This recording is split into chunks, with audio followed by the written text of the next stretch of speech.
my primary school had like a Ninja Turtles club, and I was in charge of the book club. I don't know if anyone remembers the books, and we had to read the books, and then we would talk about the books and practice the moves that were talked about. That's the coolest thing I've heard, mate. We're the coolest club for sure. You're not invited. And Listen up, Vegas. Welcome to the Slaughterhouse. Good evening, ladies and gentlemen, and welcome to the Slaughterhouse. I'm your host, Hazel Phoenix, and with me today is a plethora of guests, mostly Australians, a Kiwi, and, well, Canadian too. So we're doing well today. So we've got Gregor, Crazylegs from WA, Rob Vegas from the channel Rob Vegas in Melbourne, Toykennections Ken, we know where he's from.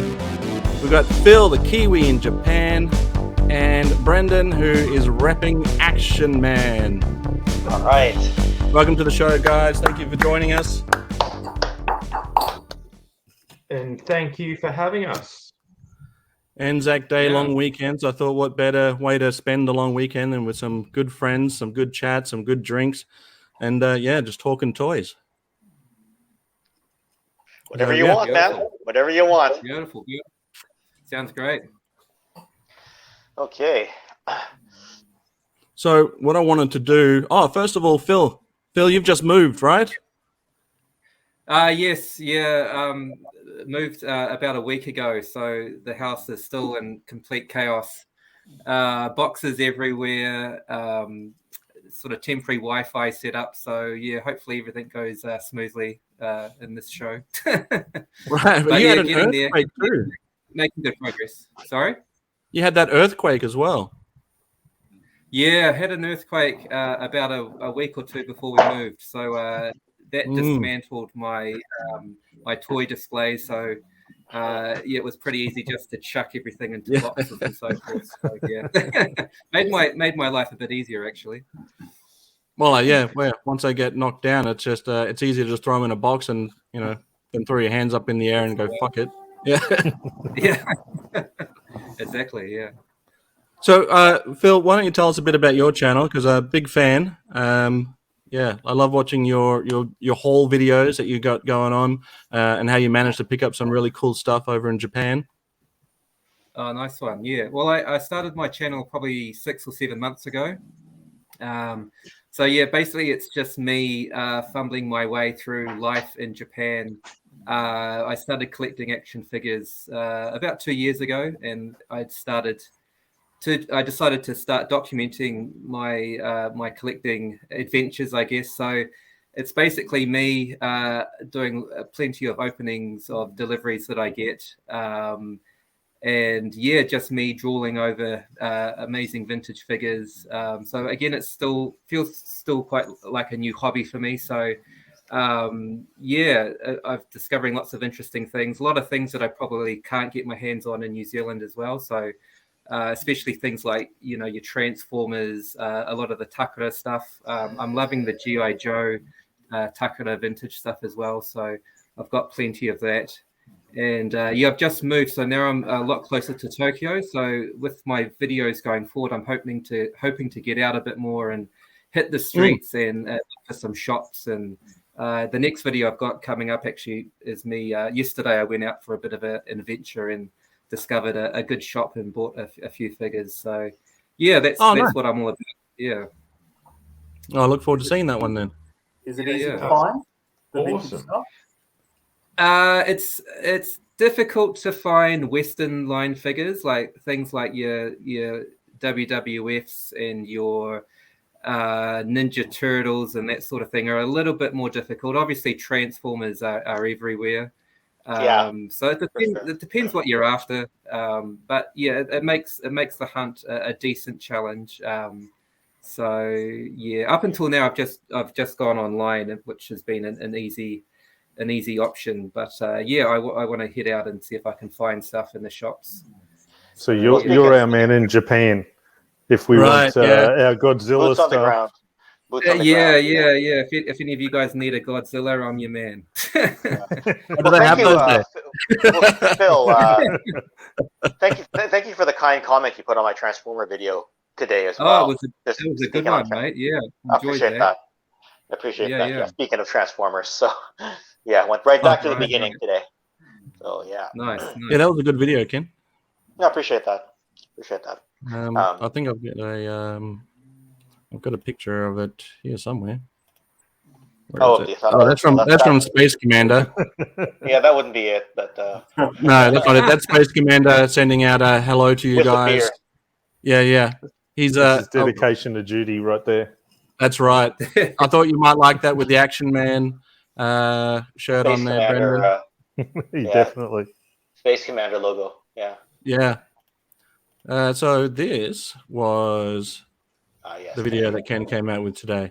And it is definitely worth a watch. Wow, very cool. Yeah.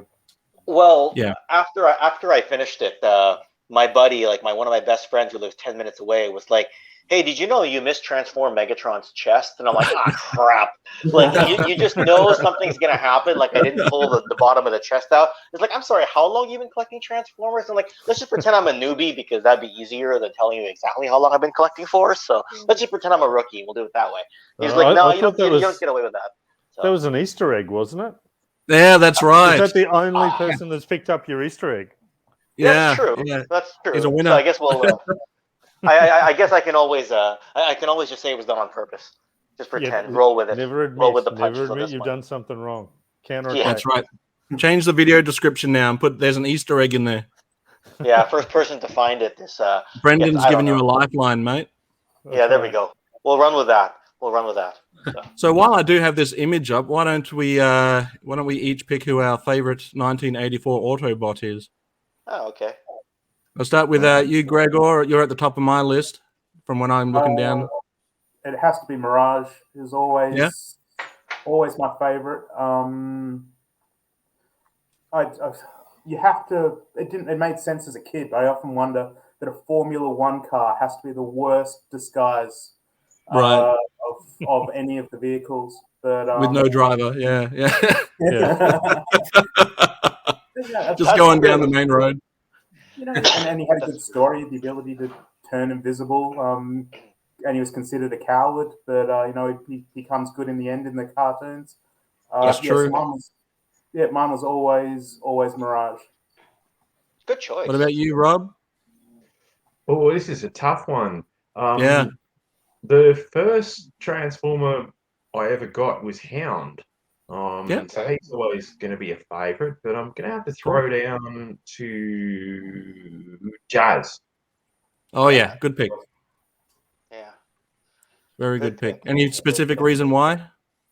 Because he sounds like Hong Kong Philly. And he's just cool. Yeah, he is cool. Yeah. All right, Ken, who you got? Well, I'm just going to give the default answer and just say that it's Optimus. And I'll simply say that it's because no one can really be like him and pull it off the way he does. Because when he pulls off that pure, and I'm going to use a wrestling term here, some of you guys are wrestling fans, the pure white meat baby face, right? That term. Anyone who tries to do that, they come off cheesy, they come off boring, monotone, flat, but he does it and people aspire to that quality. So I don't know anyone, if anyone wants to say, I'm an Optimus Prime in real life, no, you're not. If your fart smells bad, you are not Optimus Prime. That's what it is. If you belch, you are not Optimus Prime. If you've ever said a curse word, you are not Optimus Prime. Right? He curses in the movies, though, doesn't he? No, he doesn't, actually. Well, there's curse words in the movie, but I don't think it's him who says it. So anyway, move on. Well, let's hope not. He's got a very John Wayne feel about him, which I like. Phil. That's what they said. They wanted him to, when he died in the movie, they were hoping for a John Wayne type of death. But anyway, go ahead. Gotcha. Phil, you're not a Transformers fan at all, but pick one anyway. I'm going to have to go with Rob and go with Jazz. I've always been a Porsche man, so Jazz has always been my guy. I think he's got a different name in the Japanese. His name's not Jazz in Japanese. Meister or Meister? Yeah, that's the one. I'm not sure how they pronounce it. Yeah. The Jazzmeister.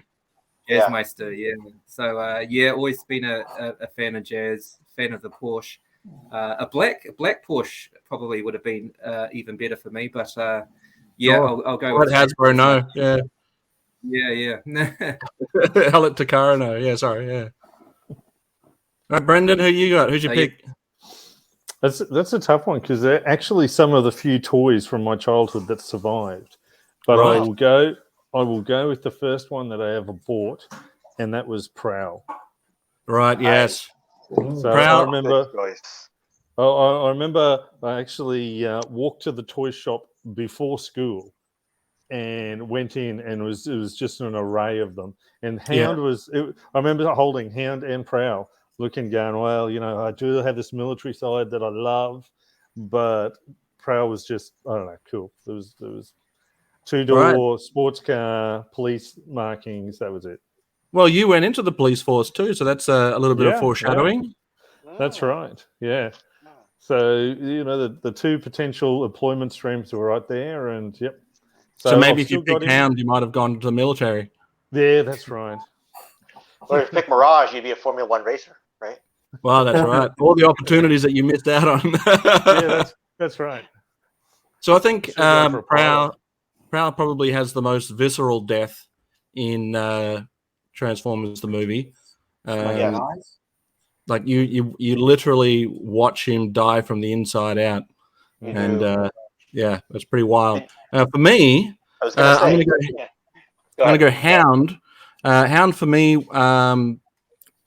was because you watch the original first 3 episodes, and Hound is set up to be the main sort of companion to Spike before Bumblebee sort of takes that role. And so you get quite a bit of time with Hound, which I liked. I liked that he had the holographic imagery. I liked that he was that military style Jeep. I don't know. There's just something about his character. I like the way his voice sounds in the cartoon as well. Just everything about Hound just really spoke to me. I mean, obviously, you've got a lot of winners there. You'd be hard pressed to pick one that was a dud. Did anyone like Bumblebee? That's of course. Even he's the underdog. I could never stand him. He was never my favorite. Well, I'll comment on that with Bumblebee. I think that's why they made him Spike's companion, because if you take Hound away from that role that Bumblebee eventually got, Hound still has the cool military Jeep color scheme and look, and he has his holograms. Whereas Bumblebee was just a small spy espionage, so you needed to give him something else. So they gave him that Spike. At least that's what I think. That's what it looks like from my perspective. You're not wrong. Right? I feel that. But as soon as they could with the modern things, all the other Transformers sort of kept their personalities. But Bumblebee, they turned from a spy into a warrior as soon as modern Transformers came along, and he still is in all of the children's cartoons. Yeah, I hate that they keep not giving him a voice too. It's like that. It's done and dusted. Let the guy speak. Talking to the radio it's done. Without Spike to be his foil, you lose a little bit of that human relatability, right?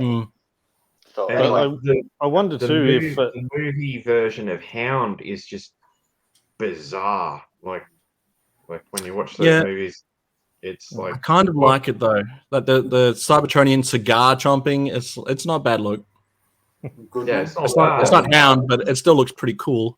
Yeah, it's great, but it's just so far removed from Well, they all are really.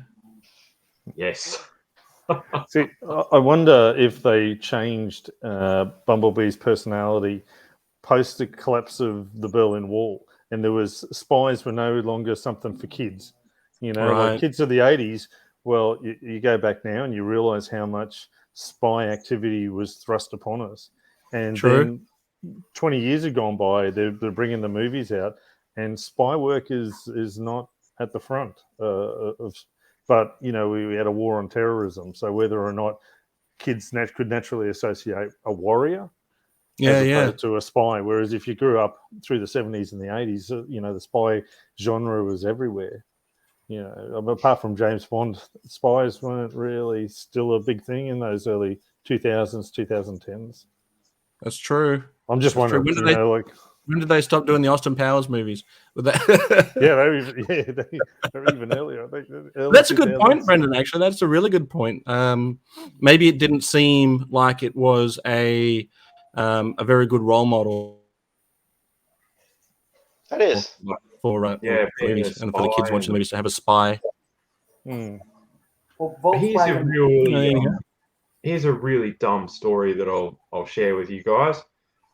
Back in like 1987, my dad and I went on a road trip over to Adelaide, right? And like I'm only like, X amount of years old at that time, and we're getting towards the border of Victoria and Adelaide, and I'm like going, oh my god, I don't have a passport. It's gonna be like Checkpoint Charlie, and stuff like that. I'm like freaking out, like as we get closer to it, and then you get there and there's like a sign and some dunnies, and you just keep driving. But I was freaking out. I'm like, oh man, we're crossing the border. What's going on? Well, they might need them now. Yeah, you can't just cross the border now. That's right. You only needed them to come into Queensland in the 80s. Yeah, like to keep the Southerners to the south. Oh man. So what is it? It just says welcome to South Australia, right? And you're across the border. Yeah. Maybe stop, go to the toilet, and you're on your way. On your way again. We used to catch the train from Alice Springs to Adelaide, ride the GAN when we were kids to see family. That was always fun. They had pokey machines in there, and my brothers and I, you're not allowed to, but nobody was there policing it. Little shout out to Brendan there. But nobody was policing it. So we put all our money in there and came back with cups filled with coins. And of course, Mum's like, where'd you get all that money from? They go, we just there's a machine just letting it come out.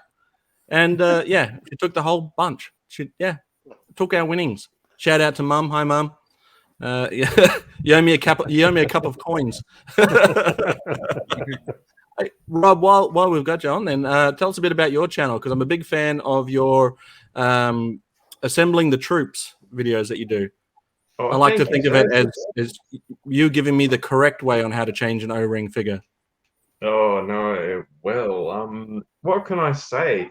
As you do, you have to move house every now and then, and of course, about 2 years ago, of course, when I was moving house, I found all the old G.I. Joes, and I was like, holy, this is great. Don't say shit, mate. Yeah. Yes. But of course, the guys are, I was a massive fan growing up on them and collected a hell of a lot of them. And, I found them all again, and, I started messing around with them, and I'm like, well, let's get these guys all just sorted out, because, they were in like a plastic tub and completely, there were bits everywhere. And I thought, well, you know what I'm going to do? Let's assemble these troops. And, you get them back together, get them all with their accessories and their bits and pieces. And, of course, sitting in a storage tub for like 20 years, doesn't do well to things like O-rings and stuff like that. Yeah. And it just, I thought, hey, well, maybe someone else would be interested in this. And that's why I thought I'd share it on YouTube as part of the show. Like I was doing guitar lessons on YouTube for a while. And I still do that, but it was like, hey, it would be a shame if, like, all the old G.I. Joes that I grew up with and loved, just weren't collected and put together and things like that. that's essentially where it started, and that's where it still is at the moment. Yeah. So I always struggle when I'm putting together an O-ring figure because for some reason I try to balance it just right, but for some reason the torso will always flip a little and the arms will fly off and the head will fall off. But you've got a system in place where it all just sort of goes together just right. So I try to do, when I'm putting one back together again, I try to do the Rob Vegas style, and most of the times it's all right. But maybe I just don't have any skill. I think I'm about 190 episodes in. I've still got no skills, so don't. I can relate, mate. I find I end up with a slightly larger gap in the shoulders. Right. I look at it because I don't want to over tighten them too much, but almost every one of them I end up with this little gap, and I'm going, well, it wasn't there when I started. Yeah. I don't know why it's just not sitting right. But sometimes I'll find mine. Yeah, we'll have the same thing after I put them back together. Yeah. Yeah. Sometimes the O-ring is too thick, I find, and that's what does it. Like is that what it is? All right. It's the right diameter, but then I think it's a bit too thick. I think the 82 ones you need a thinner O-ring. I don't know. Someone was telling me about it, but for me, when I have that shoulder gap, my first thought is, you know what? At least I've got one in there. Because when I didn't have enough O-rings to change, and my character and my guys would be busted up, I'd have guys falling apart on my shelf for a while there. So I'd be like, as long as they're together and they have an O-ring, I'm happy. Shoulder gap or not, I just kind of leave it now. As a kid, when I first saw the O-ring figures compared to the Star Wars figures that I'd been getting for a little while, the O-ring ones in my mind were almost like, this is a cheaper toy. Like, right. Why is there so much movement here? Yeah. Whereas now I appreciate it a lot more, because at the time, I'm looking at the original Buck Rogers figures, and I'm looking at the Star Wars, and I'm going, well, I don't know. I love this Buck Rogers stuff, but that toy just looks cheaper compared to this Star Wars one, even though it's only 5 points of articulation. So whereas that's a good now, that is a good point. Yeah. No, go on. I was gonna say, would you have grown up with Action Force then, Brendan? Because you got an Action Man shirt. So okay, so I do remember. I didn't have any, but I remember some friends having the big ones that were released here in Australia.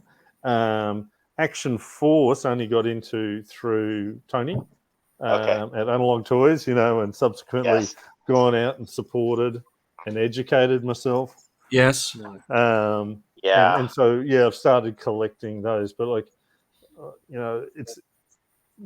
it's so far, it's the other side of the world, and they were never released here. So it's you've got to pick small, collect small. But I think the first ones were Star Wars, and then it was looking at Chips and Buck Rogers and all the Mego stuff had turned out in Australia.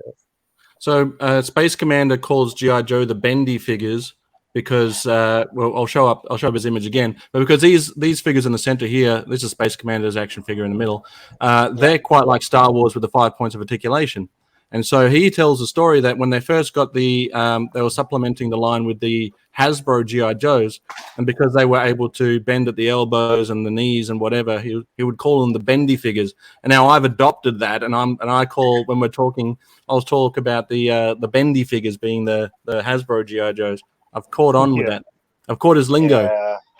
I prefer the name Action Force. I just don't like the name G.I. Joe. I don't know why.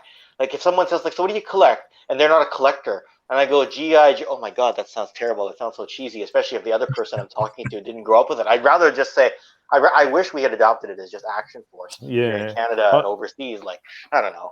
In Australia, Sorry. I was going to say, no one in New Zealand knows anything about Action Force, really. Like, we didn't have Action Force in New Zealand at all. I think, I'm not sure about Australia, but G.I. Joe didn't really come into New Zealand until about, I think, 86.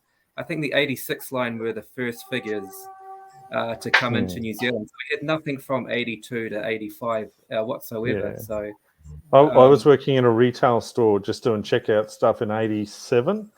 And I think that's the first memories I have of seeing the red, white, and blue and G.I. Joe. And growing up in North Queensland, there was a little bit of anti-American feeling, I think, as a result of World War II. I think because the guys were up there, and there was American soldiers mixing with Queensland ladies.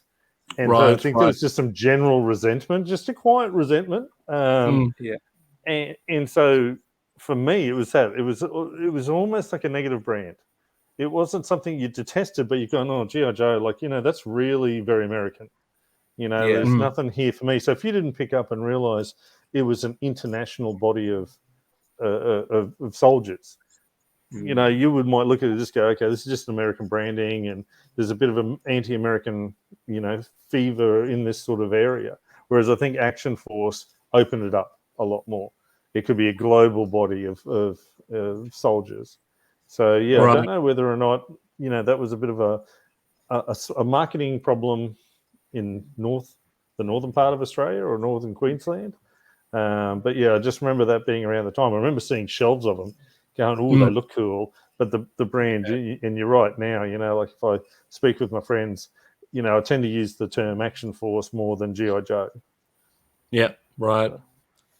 Yeah, so, well, here in Canada, they replaced some of the American flags, like some of the stickers, with Canadian sticker flags. Yes, I've got a triple T with a Canadian flag on it. Yeah, which is quite interesting because I remember, I'm like, oh, cool, it's Canadian, but doesn't the theme song say a real American hero, right? And I just if I could have just called it International Hero all along.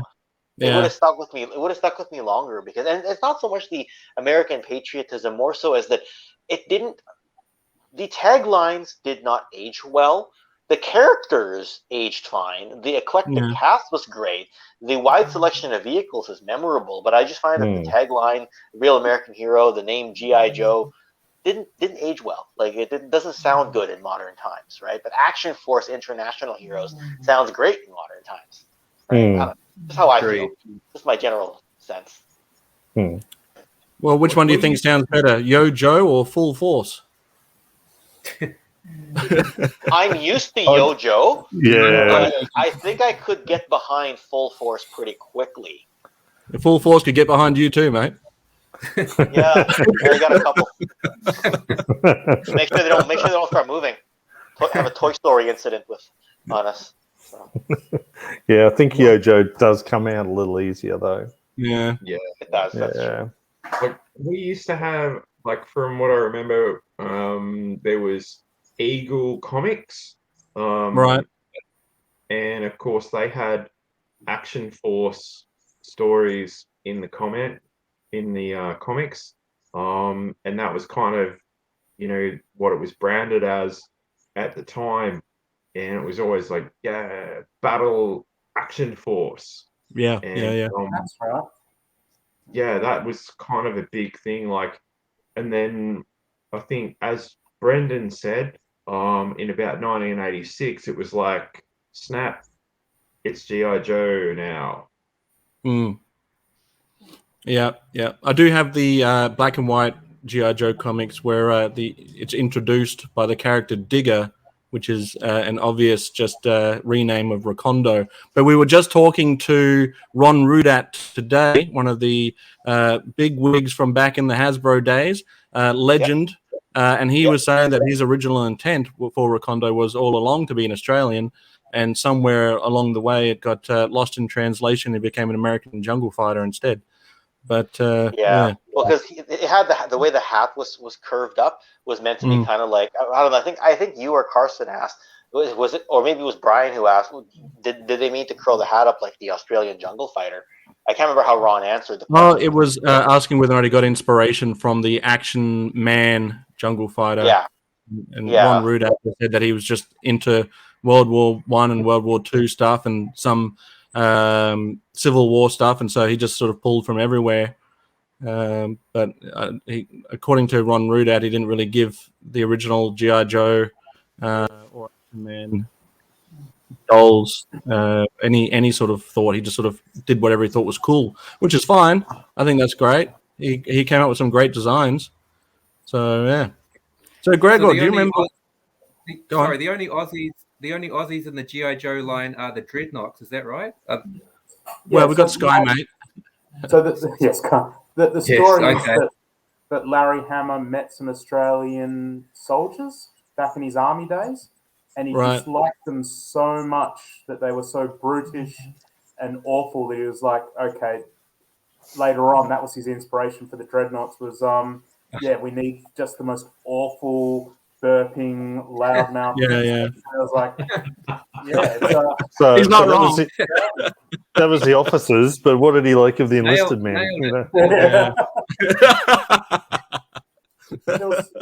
They released 5 of those Australian comics. It took me a while. I've collected them all now. So they're hard to find, those black and white ones, but they're out there. 5 of them, Australian ones. Yeah. We came up with a custom WA exclusive Digger action figure back in the day. I should have got a photo of that. I should have brought it with me, but don't have it on me now. But so Gregor, I was going to ask you if you remember what your first GI Joe experience was. GI Joe, I remember I've got a couple. My next door neighbor, who was a couple years older than me, was American. A guy called Michael Galbraith. Shout out to Michael Galbraith.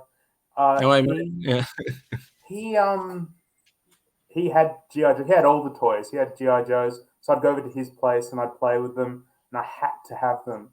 So I remember the first GI Joe I got was the big falcon guy that had the cobra that had the wings. Raptor.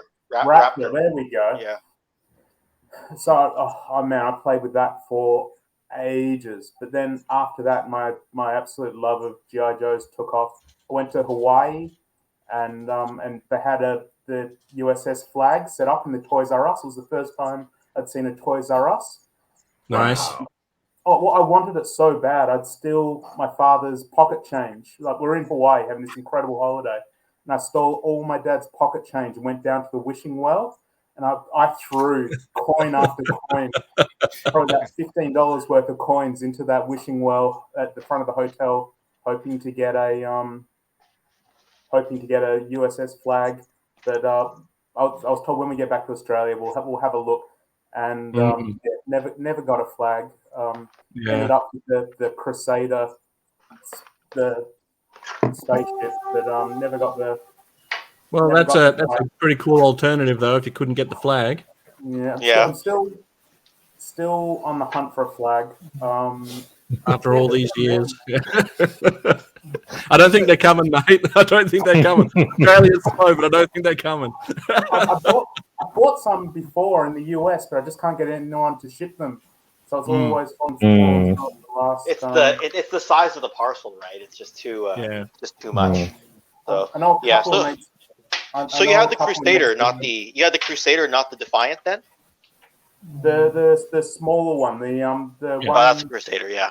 The Crusader, then so the Crusader sits on top of the Defiant, right? More or less. I think it's a slightly different color, but yes. Yeah. Sorry. I just got up to change the lighting in my room. I just realized the lighting was terrible where I was sitting, because normally I turn the lights on back here, but some of the batteries are out because I was filming for a while and then kind of died off, so I just got some alternate lighting. Sorry about that. It's all good. Yeah. So GI Joes were just don't stress, Ken. Don't stress, Ken. We've only just got electricity here in my neck of the world.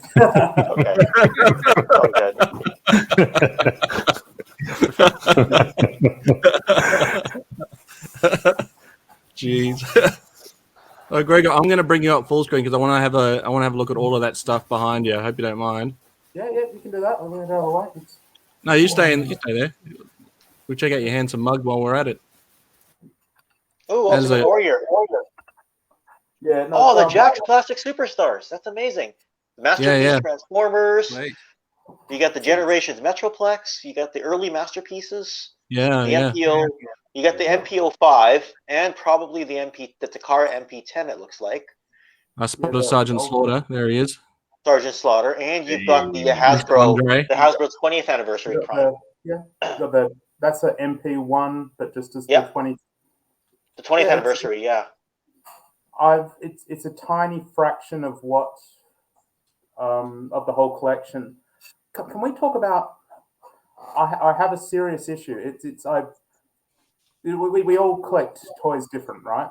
And I collect toys just to have them. I feel like a Schmeagol Golem sort of creature that I hunt them, I want them, I've got them, and then it goes away. And so every time I have to move house or something, I go through my toys again. I'm blown away by how awesome all this stuff is. But I only get to display just the tiniest fraction of what I have, and this is sort of what's on display at the moment. There's a shrine to the Ultimate Warrior. Zazel tricked me coming onto today, saying that this was going to be the Parts Unknown podcast, and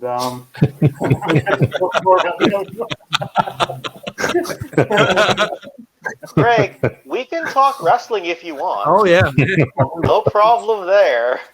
Yeah, so I don't know about the rest of you guys, but I'm down for wrestling anytime. Yeah, bring it on. yeah, for sure. WWF was my childhood, so anything I can get my hands on, I try to. Is that somebody's dog I can hear? Yeah, that'll be my bulldog. She's sleeping nearby. It's hilarious. She's literally about 6 meters away across the room. So I'm glad that somebody's dog is fast asleep. That's amazing. Yeah, they're not very fast. You take her for a walk for the day. That's it. She's knocked out for 6 hours. So, Greg, let me tell you, my issue with collecting toys is that I have an immense amount of excitement before I get it, and then as soon as I've got it, I don't care anymore. I've got it now. Yes. And then I'm thinking about the next thing. I suffer sometimes with that too. You just can't wait for this one item. I've been waiting. I've been watching it travel across the world, and it arrives, and you go, "This is great." Okay, but now I really want that other thing over there. Yeah, it happens to me all the time. And to prevent that happening too often, that's why I just aim for like Series 1 Action Force SAS. I'll just go for Buck Rogers, Mego Buck Rogers. Was like 8 figures or something. So small collections. Otherwise, you start chasing dreams, and then half of the time I find that I just get disappointed.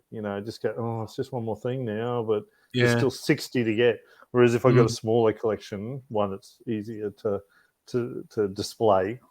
If you have key pieces, that's why I like my G.I. Joe one. I think I told people, look, I'm going to aim for about 15 key figures and maybe 5 vehicles, but they've got to be key ones. So if someone walks in to the little toy room and they go, oh, I remember that.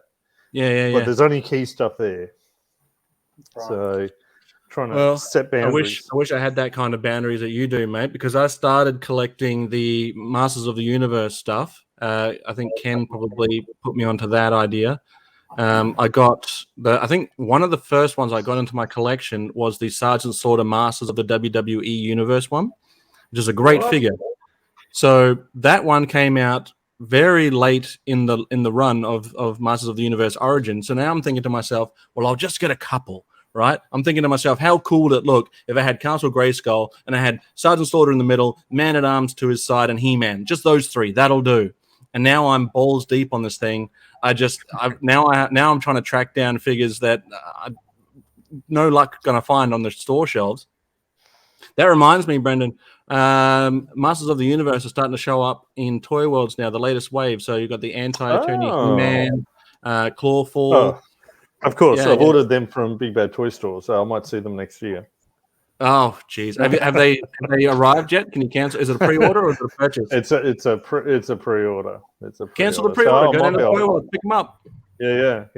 But I mean, that's been a problem here in Australia. It's firstly I was just relying on eBay, and then eventually I found Big Bad Toy Store, and I've gone, okay, well, this is cool, but then you see the shipping times just blow out, and this stuff. But I was the same. I found I was collecting everything. I was collecting Mask and Star Wars, and it was just random as like a scattergun. And then I started zoning down a little bit, but I think Masters has sort of really taken off in the last 2 years. But then I didn't know a lot of the lore, you know, like, you know, I was born in 72, so it was 10 when it started to come out. You know, I think the only toy I ever got was Skeletor. That was it. And I'm just going, this is really cool, but he's a villain. Well, I haven't even got one guy to fight him. So now I'm sort of living that childhood through that range. But yeah, now I'm chasing like everything, everything in that Origins line. Yeah. Oh, it's a tough one. Like I still need Trapjaw, and I still need Beastman. I was able to pick up a Triclops recently, thankfully. Yeah, but it's madness trying to catch up with everything. But speaking of Masters of the Universe, Phil, I hope you don't mind, but I stole this image of yours from Instagram because it's just so bloody cool. Yeah. A recent purchase.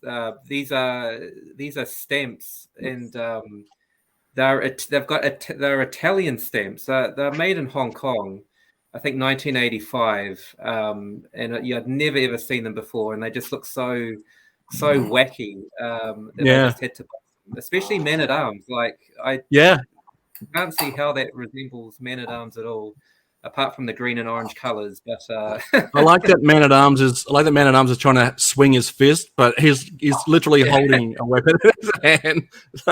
Wrong hand, but Porco's slightly overweight brother. Right. Porco. Porco. So Porco's there, just looking, rubbing his belly. At the buffet, buffet lunch, That's great. The Jabba's Palace version of an Orko, we'll call it. Yeah. Oh, wow. My favorite Motu figure has always been Webstore, so I was happy that Webstore was there as well. But he doesn't have any of his like chest plates or anything. He's just bare chested. It looks a little bit like Beast from X-Men there, except for the face. He does. Yeah. So a lab coat on him, and you're good, right? He just came out of the shower. It was just a random shot, a real life shot. There you go, boom, that's it. It looks like it's been caught out, doesn't he? Yeah. Or he's come out of the These are great. It's one or the other. So I can't recall if you tested the stamps or not, Phil. Did you test them? I'm an English teacher over here, so I haven't taken them to school yet, but I'm going to take them to school and stamp my students' work and see how long it takes them to figure out that it's not in English, it's all in Italian. They probably have no idea whatsoever. So I'm giving them about a month or 2 months to finally crack the code. But some of the English levels aren't fantastic over here, so I'll probably get away with it without anyone noticing. Yeah, I think those are great. That's a great pick. I had obviously no idea that these things existed. And the beauty of the internet is that we're able to find things now that we had no idea existed. Like for instance, I thought that when I was collecting Sgt Slaughter figures, that all I had to do was pick up, 4 of the variants that there are. Then all of a sudden you're finding out that there are international version. Gregor and I have a mutual friend named Jaden, and he started teaching me all about things like Fun School and all the other international ones for Sgt Slaughter. He'd send me links. He goes, "I've got Super Cop. You need it." I was like, "I do need it. I do need that." You're right. Yeah. So now I collected all of them. But yeah, shout out to Jaden for heading me down the path of absolute. What's the word I'm looking for? Bankruptcy. Yeah. That's what it is. I was going to say passion and excitement, but bankruptcy works too. I was getting so desperate for Sarge-related stuff that he dared me to sing a song at karaoke one night in order to get a G.I. Joe command ring with Sgt Slaughter's face on it, the infantry ring, and he got to pick the song. And there were 2 options. I could sing one song in the voice of Scooby-Doo, which I was like, okay. Or another one was sing a song that's typically sung by a female. And so at the pub one night in the city of Perth, I had to sing "All I Want to Do Is Make Love to You."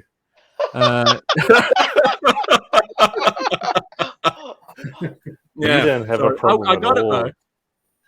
You're fine, man. That's normal behavior. Yeah, I got a few looks. Depending on the size of the prize, you could sing "All I Want to Do Is Make Love to You" in Scooby-Doo's voice. I wish I had committed to the Scooby. Yeah. If they dangled an LJN Sarge in front of you, would you sing a female song with Scooby-Doo's voice? That was my best Scooby. That's why I won't do it.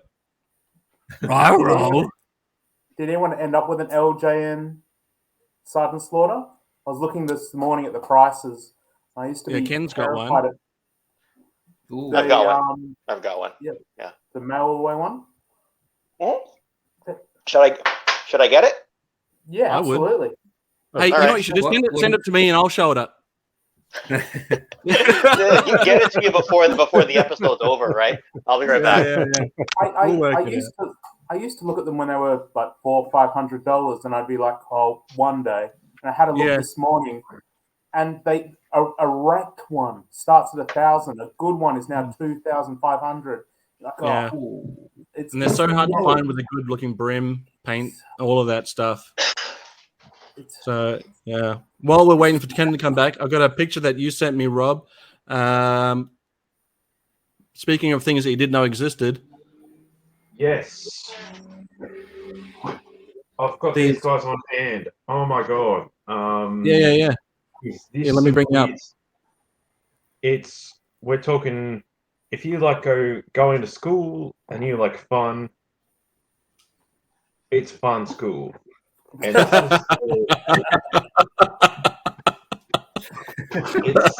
Nailed it. It's an Indian version where they basically taken the Stinger or Vamp and repainted it. And I tell you what, these guys are awesome. Like, I grabbed them on eBay for like $20 each. Yeah.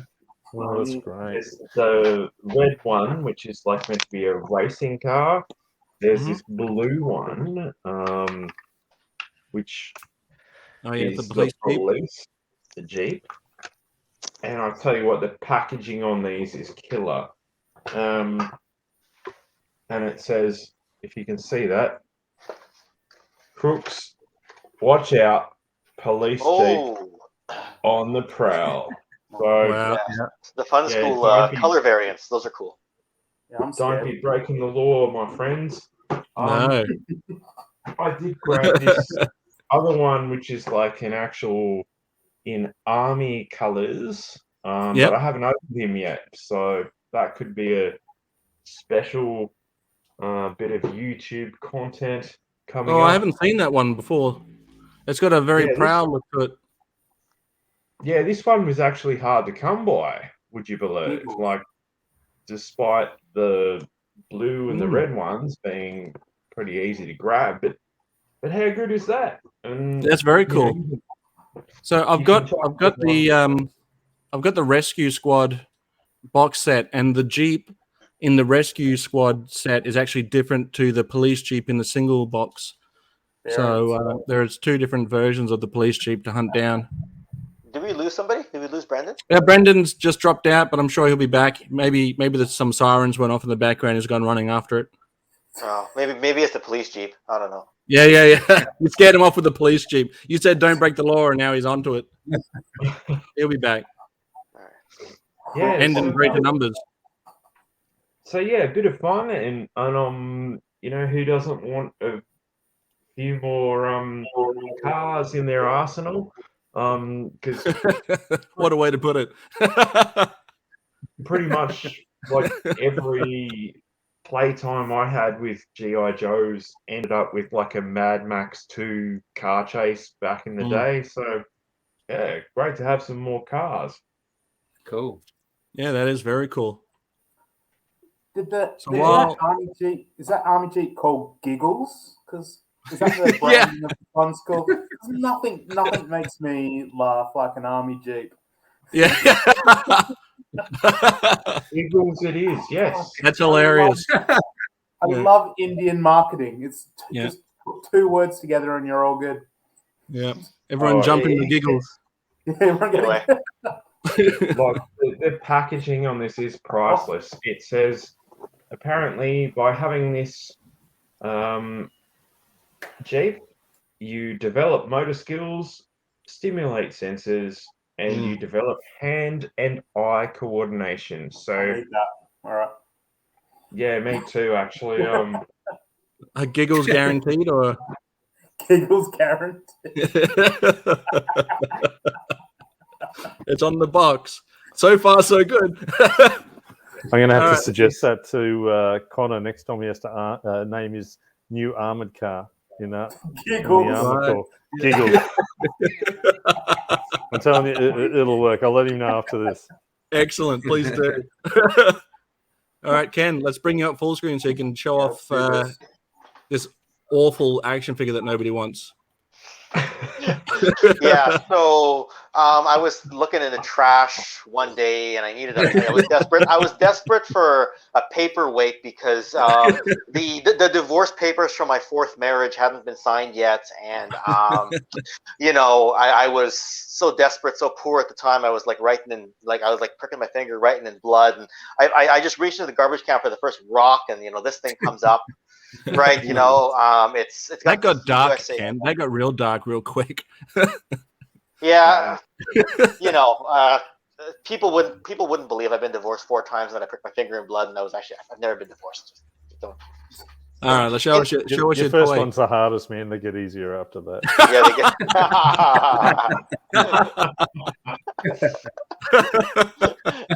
It's also almost 11 p.m. over here, so I'm running out of wit, and I've gone into like half wit mode. So you'll have to bear with me on that. Tonight. Yeah. All right. Make it through tonight with a dry throat. So this is the Sarge figure there. Decent shape. The hat's a little frazzled in the back. It is not the worst I've ever seen, mate. No, but like they told me that because of the condition of the hat, but I'm like, really? Like you're calling that a bad condition? I'm like, I'll pay that price, right? So I was like, they're not coming up anymore. This was at the end of 2019. Yeah. And when I went over to Toy Traders, they're like, yeah, it's like the second one we've seen in the last 5 years. And everyone's been gawking at it and looking at it. I'm like, just take it to the front. I'll just buy it today. And of course, apparently after I bought it, word went around and they're like, oh my God, who's the bastard who bought that thing? And I'm like, sorry, guys. What was the price again, Ken? 600 Canadian. Right. Yeah. Plus tax ended up being 650 Canadian, and Australian dollar bargain. is just a little more than that. Right? Like it's Canadian to Australian is like just about 10% difference, so that's just over 700 Australian, probably about 725 or something like that. And I don't know. Like after that, the price just kept going up. Like one of the vendors at the flea market called me up and goes, "Did you seriously overpay for that Sarge?" And I'm like, I haven't seen one.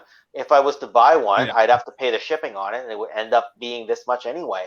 And lo and behold, the price just kept going up, and they haven't seen one since. And one of the stories that didn't feel like a victory at the time, but the price has aged well over the last 2.5 years, or however long it's been since I got it.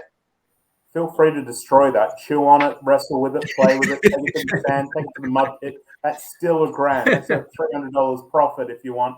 And you can wrestle that as much as you want. Yeah, I didn't think anybody believed the paperweight in the trash can story, but I'm very gullible. That's right. I forget some of you guys are just meeting me here for the first time. So, I'm sitting there. I'm like, wait, shoot, they might believe this story. So I'm sitting there fumbling through the story. I'm like, and nobody's laughing except I think I can hear Zazel snickering a little bit, but that's about it. But I'm like, that's right, they believe me. They actually think that I'm telling a story that's legit here. And I'm like, whoops. And he's like, that got really dark. And then I go, it got a little darker than it was supposed to. I was like, "Are you all right, Ken?" Leave it in. Don't edit it out. I want to see what like on this one. Brendan, how the 3 wives said. So, Brendan, I'm glad you came back because you dropped out for a second. But I wanted to. You sent me some images recently. I hope you don't mind if I bring them up. Your collection. There's quite a lot going on. Yeah, makes sense. That's them back there. So that was probably the slow burn that has been going on for about 8 or 9 years. Every so often I'd just go past a flea market or whatever, and I'd find just a random figure of Cap, and that was one of the few comic series that I followed as a kid. So you wouldn't have been able to display that in North Queensland back when you were. No. Even now, Mum looks at it and glares. So it's gradually that's one that sort of was always there, and then I think I came across retro blasting and then analog toys, and I've gone, okay, so this is a thing, like there's a body of people out there that collect. It's still something cool. So it's a community. We're the coolest. Yeah, that's right. We're the cool kids. Yeah, that's right. So and subsequently, so that's grown. That sits here in the lounge room, and then different ones sit under it. We just sort of rotate. Is that a minion in Captain America outfit? Yes, there's a minion there. That is mind blowing. And then the random one, there's a cat Captain America that was a hand carved one we found in Koh Samui Island in Thailand. Just randomly we've gone, okay, well that's whenever we travel the world, we try and grab like a cat souvenir of something. So that was it. That came all the way back with us. So yeah, just one random. You just never know where you'll find stuff. Background. That's exactly right. That's a great collection. Speaking of great collections, here's some more. Ooh. Yeah, so I've got about 4 other mask ones that have been sitting in the US for like 8 months, waiting for US Postal Service to open again to Australia. But I've got a rhino sitting over there, and I've got a gator, and of course you've got to have Stallone and Rambo works really well at that scale with the A-Team. Sorry. And then it's an Ertl A-Team van there, so the scale is almost right. Yep. But I will say, Brendan, good taste with the Action Force Wasp Raider there. Yep. That was a difficult one to try and find, and it was probably the slowest one to ship out of the US. I was onto that guy, just going, "Hey man, when is this coming?" And it was often, yours is coming now, coming soon. The Wasp Raider has just hit some crazy prices on the secondary market. Have you got it on hand there, Ken? Say what? Have you got it? Yeah, I'm just going to put you on to solo so I can see it. I haven't seen one in. Okay. Oh, wow. Yeah, that's cool. Yeah, because the way it works, it's supposed to be with the Beast Wars Waspinator color. I actually put it with my Beast Wars figures because I actually hate the actual Waspinator. Like, I think Waspinator is the most annoying character. Yeah, I can't stand him. Right, just the voice, the stupid jaw. So when Bobby made this, I was like, that's gonna be my Waspinator in my Transformers collection, and I don't care it doesn't transform. So I just ran with it. Right, so yeah. Did you ever hear so where did they come from? BotCon exclusive. The animators hated animating Waspinator, so they blew him up as early as they could in each episode. So you're That's not great. alone there. If you watch the first season series, they always blow up Waspinator as early as they can to try and get rid of him. Well, he's like the Kenny character in South Park. It's like, oh my god, you killed Kenny. Like he's literally the Kenny character. That's right. Right. And I can't stand him either. Cube. They turn him into a cube, and then he uses his claw to sort of drag himself along. Basically, yeah. Yeah, and then he works out that way because he becomes comic relief. Right. I always like the fire ant guy. Like Inferno, yeah. Yeah, it was a good one. What does it call Megatron? My Queen or something? Huh? Yes. He calls Megatron My Queen. My Queen! Yeah. The second season there, yeah. Like Can we talk about Beast Wars for a bit? I was walking past the Toy World back in 1999, and I picked up the crab guy for like $20. Right. What's his name? Rampage. Rampage, yes, I think so. Yeah. Really cool figure. It is. It's a great figure. And like a real ball busting robot. So he's a good one if you can track him down. But yeah, good stuff. The Beast Wars. They need to I bring enjoyed that it. Beast Wars did a lot to kind of elevate the storyline potential of Generation 1, because they added to the lore, right? Like they started calling the Generation 1 battles as the Great War, and they added that in. And I think the shuttle was called the Ark in the comics, but if you only followed the cartoon lore, it was never called the Ark in the cartoon. So they started calling it the Ark in Beast Wars kind of retroactively, and it gave that extra like biblical reverence to it, right? Yeah, right. And the fact they land on prehistoric Earth before the Great Wars, and how they're gonna go back in time and kill Optimus Prime so that the Autobots don't win the Great War. Beast Wars just was so deep with their storytelling, and that's actually That was a great story moment. Yeah. Like Zazel, you've seen the early copy of my video of every toy line I ever collected as a kid, and Beast Wars was what kept me going, because by this point I was in my early teens. In theory, I'm kind of coming out of it, playing sports and all that, but then Beast Wars just kept me in, and I just got so addicted to the toys again after, and that lasted for a few more years. Yeah, I never got sucked to sports, mate. Well, when Beast Wars came out, like I found Transformers much later. Like there were like these online text-based games called Mushes and Muds, and I was fully immersed in the Transformer lore, playing these online text games. And so when I was excited about Transformers, there was no toys being made. So when they announced Beast Wars, I was super excited. And they did that the preview pack of Beast Wars, and it came with the Optimus Prime and the Megatron. Yeah, and the bat, the crocodile. Yeah, those two. The bat and the crocodile. Right. And oh man, every single, I think it was like Wednesday afternoon, I would ride my bike home faster than anyone to make sure I had that VCR in to tape the episode so I could watch it 3 or 4 times so I could keep up with what was happening with Beast Wars. But because it was high school and no one else was into Transformers, but this was my moment. Yeah. And so if you remember those early Beast Wars figures, like I've always got a box of toys in my in the house for whenever kids come over. We had a barbecue the other day, and the kids came in and they got all of my Beast Wars toys, and they removed every single arm and leg because they pop up off those the ball joint. Yeah. Oh my god! So that was the first wide use of the ball joint. Yeah. I have to go through the toy box and reattach every arm and leg back onto every torso. I've been walking around with the armadillo, which it was cool. You pull the tail and the head pops out, and the toys. Toys and children, they just don't mix. It's not right for them. It's not their time. It's not their time. Imagine if Toy Story was a thing and they're just being ripped apart.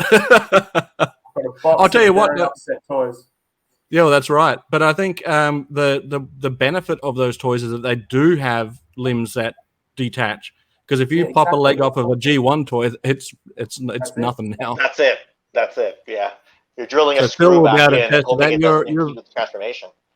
Phil, you got I've got all the figures to make Defensor in the same Let's Play box for little kids.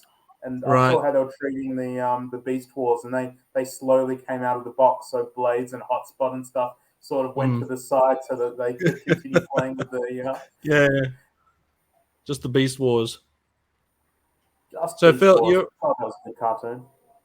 I think I've still got your photo from last time, Phil, where you were showing me the those Transformers that you saw at the store. I'll see if I can find it. Let me see if I can find it. The G1s. Oh well, there's that wrestling belt that you found. Yes. Yeah. How cool is that? Hardcore wrestling. Yeah. Some barbed wire wrestling belt. There's like a Mick Foley thing going there. Yeah, that's one store just 100% dedicated to wrestling figures in Tokyo. Yeah, that's awesome. You got the baseball bat with the barbed wire wrapped around it. You got the cheese graters down the bottom there. That's awesome. That's mad. Oh yeah, the Japanese deathmatch style. Yeah, the Japanese are crazy about their wrestling over here. It's They are big. Well, New Japan Pro Wrestling's still a big thing, right? So. Right. Yeah. Yeah. There's the. So where was it? There's the. Yeah. This is in Tokyo in a sort of shopping complex. So. Yeah, so much eye candy, in that shop window. Yeah. So many boxed G1 figures. Devastator. Very pricey though. Like even though it's made and produced in Japan, obviously the original stuff still goes for big numbers. So yeah, a lot of it's out of my price range, but nice to look at. Oh yeah, no, for sure. Yeah, that's awesome. I've got the 6-shot there actually. It's I've got it behind me. I've got the box 6-shot. So that's Let's probably put you on solo so we can take a look at it. Oh, you've got New Zealand represented in the wrestling figures in front of you. Bushwhackers. I've got massage there. Oh, nice. There we go. Just gonna. A turn hut. Yeah. I managed to find him. I mentioned in one of my last YouTube videos, I almost lost my entire Hasbro. I thought I'd almost lost my entire Hasbro WWF collection when we moved because I just sort of dumped them. I was all very last minute. I was sort of wasting too much time gazing at my toys and not actually packing. And my wife started to get pretty pissed off with me. She's like, "Come on, just chuck all the toys and boxes." And so I put all my Hasbros in a cup cup noodle box.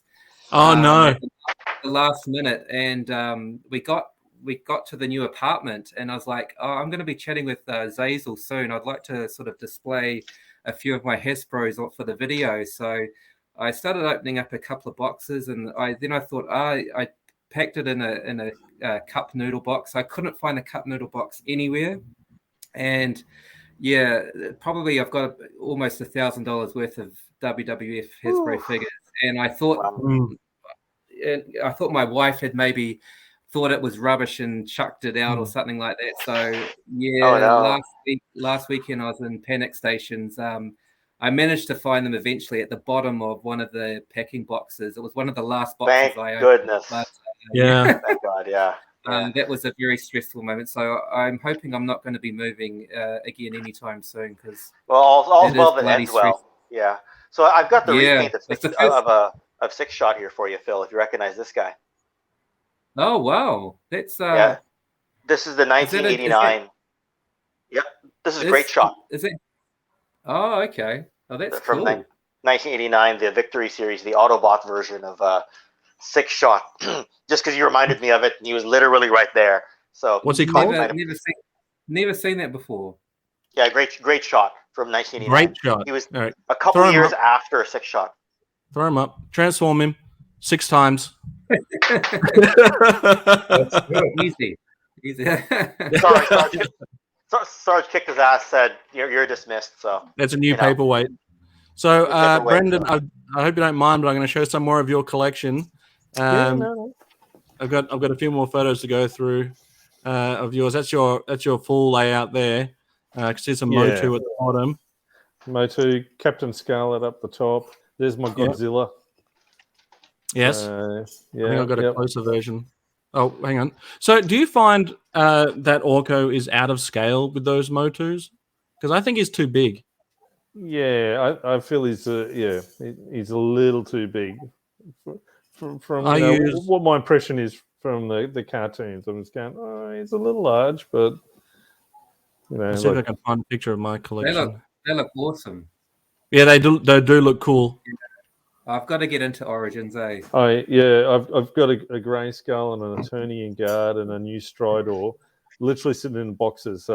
Been waiting for about 8 months for a friend to build a big display cabinet downstairs, and so everything is either in boxes at the moment or like this tiny little display. And you shouldn't make Orko easy to spot either. Orko should be in like another display, so when you're showing your mates around, you can see if they've spotted Orko or not.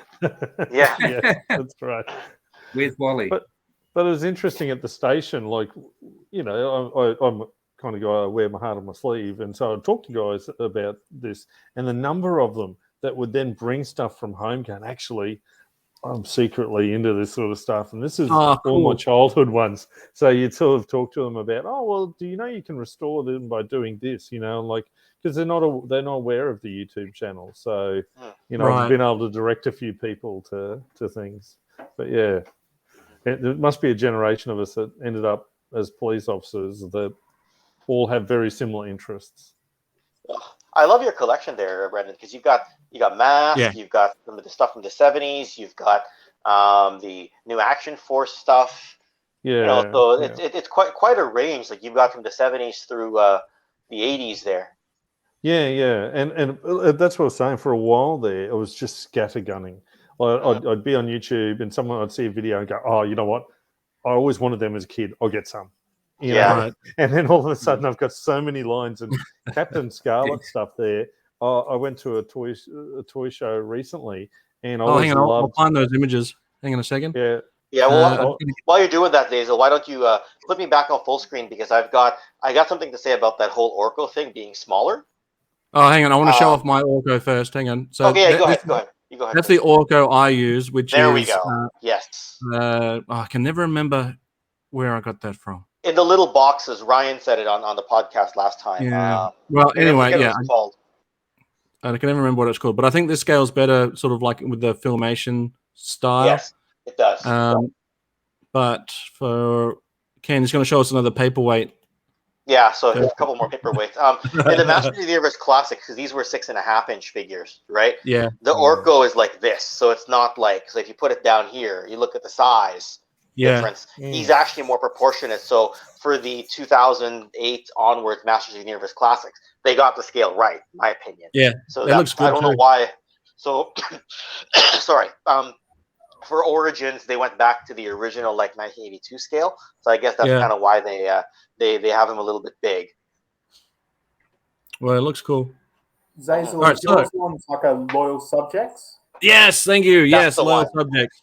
Yeah. That guy. So they are all roughly about this size, the He-Man Loyal Subject characters, and they're a little bit more cartoony. But I felt like Orko looked enough like Orko that he would just be good to display. And so I actually had this in its box still for years. Like I picked it up years ago from EB Games, and I didn't know what I was going to do with it. I just thought that it looked pretty cool. Picked it up, and now it has a home amongst all of these. I've since added more to this collection too. This is outdated, but so good, so cool. You got another box. You got another box from me coming with the Jake the Snake Motu and a Trainian Palace Guard and a few other things in there. Ninjor. Yeah, thanks for that. Storage. Yeah. So I'm trying to stay away from the classics, but I've had this discussion with certain people. Is that I've been listening about how classics was a great success, but you could only get it online. And I'm sort of going, but that's a bit like walking into a virtual library. Sometimes you want to walk through a store, a physical place, and find things. Because I didn't know that was a thing. I didn't know that there was new figures being made. And now at my station, there's 4 other people who are all into Motu, but they all just kept their old stuff. And until I came along and gone, hey, do you know they're selling these again? Well, that's 4 more customers. So there's 5 of us that were potential customers. But because we weren't part of an ongoing community, we didn't know that classics existed. So so it's kind of poor marketing, I think, if you just stick in a virtual world. What I'd heard was that because the 2000X series was sold at retail and did not do well, when it was pitched to retail, they didn't want it. So then they ended up going straight to consumer using a different model. Right? So like the big box stores apparently, and this is all secondhand. This is not from me. No, that's what I've heard. I've heard the same because thing. like apparently like usually like the big box stores go to the toy fairs. That's where they buy when they commit to the orders. They wouldn't commit to Masters of the Universe Classic, so they skipped retail and then just went straight to consumer using an online only model, something like that. I'm no expert on that, but that's what was. Well, retail has its own struggles too, though. Retail, I mean, what can you find at retail? Nothing. Everything's a pre-order now. Like I went and had a look after. I had a look at some of the WWF Masters of the Universe line, and everything was pre-order. Here in Australia, everything was pre-order for like $25, $30. The moment that pre-order ends, it's $80 on eBay. So if you want the Ultimate Warrior or Sgt Slaughter, it's if you don't get a pre-order here in Australia, then you don't get it. Well, yeah, I mean that's another problem too. Is that we don't our retail experience here is very slim. Like I was very surprised. Like before, I think it was maybe Friday or Thursday or Friday when I saw that there were new Masters of the Universe figures in Toy World here. But I was going to come into this and say, bloody Masters of the Universe, you can't bloody find them anywhere. And then they show up at Toy World. But even then, it's not steady, and you can't guarantee you're going to find any because we haven't had every wave. If we had, I might have picked them up earlier. But you can't get wrestling stuff really unless you go to specific places, and even then. I actually prefer a pre-order. I prefer to know that I'm going to get it rather than have to go around and hope that it'll come out. Like Action Force, for instance. If I want all of Action Force, I could have ordered it. I could have ordered it when it first came out. I could have got all of those. And same with now the things that about pre-orders too, though, is the limitations. So when the new Sgt Slaughter that came out from Mattel, that was tricky to get. Like you could order it, but it was limited quantity. So if you missed out, you missed out. I was lucky enough to get them. The Mattel Creations one. What was that one called? Masters of the WWE. No. The one that's he's got the USA outfit. Oh, the Ultimate Edition. The Ultimate Edition. Ultimate Edition, right? From the website, right? So it's. I mean, I would prefer if everyone had an opportunity online to grab anything they wanted. Like I understand that this is just a pipe dream, right? But I hate it when you go to a shop and you might see, if you want to pick up Masters of the Universe now, you're going to see the aisle stacked filled with Battle Cat, but you're not going to find any other character. If you want Battle Cat, you've got your full full shelves filled with Battle Cat, but it just doesn't. There's just not enough. There's not enough here. I've been trying to help you where I can because Canada, we seem to get everything, but a lot of the online retailers have a wholesale account with Entertainment Earth, and Entertainment Earth might ship later. So a lot of the Canadian retailers get it later. So a lot of times I'm looking at a review and one of the big reviewers has something, and it's 4 months, 5 months before I get mine. But all the Canadian retailers, from Toy Snowman to E Collectibles to Outrun to Z Collectibles, DJC, they'll all get them. But if the release date is March, it might arrive in March if they're lucky and they get some assorted packs. And even then, they'll still arrive a week later than the US because they got to clear the border here. And that's the best case scenario. A lot of times, if something's pre-order due in March, a lot of times we're getting it in the summertime, right? Not every time, but it happens just enough, right? But like I've got some of these figures. If you guys want them, I can help a little bit here and there, like I've been doing with Zazel. But it's not easy to get either. But it's if you wait long enough, there's a chance you'll get it. So yeah, it's strange in Australia too because like we seem to get McFarlane Batman way before anyone else. So like not chasing 80s toys, all things 80s is buying stuff on eBay from Australia before we can get it anywhere in the US. And you go, but this is bizarre because I can't get Motu stuff, or there'll be one random Stridor came out here in Australia on pre-order well before it was even announced in the US. And you just go, how's that possible? Like, our retail's been horrible. And then if you get something like a San Diego convention exclusive, well, hello. Yeah, we're out of luck. Literally the other side of the world. It's not happening, I don't know. So I'm just going to put you on full screen, Brendan, so I can have a look at that Sgt Slaughter little display you've got going on there. Oh, yeah, these are just a couple of the guys. So, obviously, this is the only Action Force Sarge at the moment that I've got, but he's come from the collection. And then like I said, the 5 vehicles, needed 5 vehicles. So one I always remember as a child was the Triple T. So, like I said, I remember working in the stores and the colourful displays and the vehicles. And I don't know, I was the same. Sgt Slaughter was one of the few characters I could remember. I wasn't big into wrestling at the time, but for whatever reason, Sarge just, I don't know, I was attracted to it. It was one of those characters that just stuck with me. So when I found Action Force was going to be bringing a Sarge out, I've gone, okay, well, how cool will it be? I'll get one version of the original Sgt Slaughter from G.I. Joe, and then I can put him with Steel Brigade and then the two new Steel Brigade. Yeah, yeah. And then all of a sudden, I've started going down the rabbit hole of G.I. Joe, and I've gone, all right. Yeah. So did you become a wrestling fan later, Brendan? Or look, so in 84, I was 12. And so Hulk Hogan, and people like that. So I was very lucky. I went and saw Hulk the last time he brought a tour over here. I think it was about 2013, 2014, something like that. So I watched him wrestle in Brisbane with Ric Flair, So I was aware of the culture as a kid because it was so big. But I wasn't a big fan until I had children, and that was the John Cena era.